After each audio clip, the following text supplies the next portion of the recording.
আজ তো সানডে, আজকে তোমার হাতে সেই স্পেশাল রান্নাটা করো না মাম্মা। আচ্ছা, দাঁড়া দেখি। সানডে মানেই বেটুর পছন্দের চিকেন। নমস্কার। আজ মা মেয়ের হেসেলে থাকছে খুব কম সময়ে সহজভাবে বানানো চিকেন কষা। দেখুন তো সেটা আপনাদেরও পছন্দ হয় নাকি। প্রথমে একটা কড়াইয়ে সর্ষের তেল গরম করে তাতে কয়েকটা ছোটো এলাচ, 3-4টে লবঙ্গ, কয়েকটা দারচিনি ফোড়ন দিয়ে কুচিয়ে রাখা পেঁয়াজগুলো দিয়ে ভেজে এরকম বাদামি রং ধরলে তাতে একে একে রসুন বাটা, আদা বাটা ও একটা কুচিয়ে রাখা টমেটো দিয়ে খুব ভালো করে কষিয়ে নিতে হবে।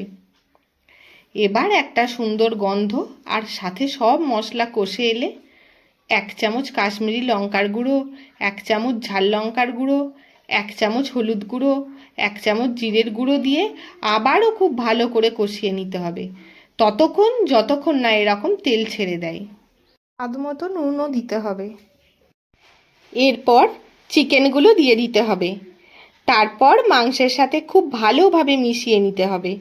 এরকম সুন্দর ভাজা ভাজা হয়ে এলে মিট মশলা দিয়ে দিতে হবে 1 চামচ, দিয়ে আবারও খুব ভালোভাবে মেশাতে হবে।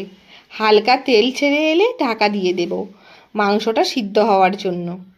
এবার ঢাকা খুলে দেখতে হবে মাংসটা দিয়েই জল বেরিয়েছে আর তাতেই মাংসটা সুন্দরভাবে সুসিদ্ধ হয়ে গেছে। তারপর সুন্দর একটা গন্ধ আর রং এলে নামিয়ে নিয়ে গরম ভাতে বা রুটির সাথে পরিবেশন করুন একদম বাঙালি স্টাইলে চিকেন কষা।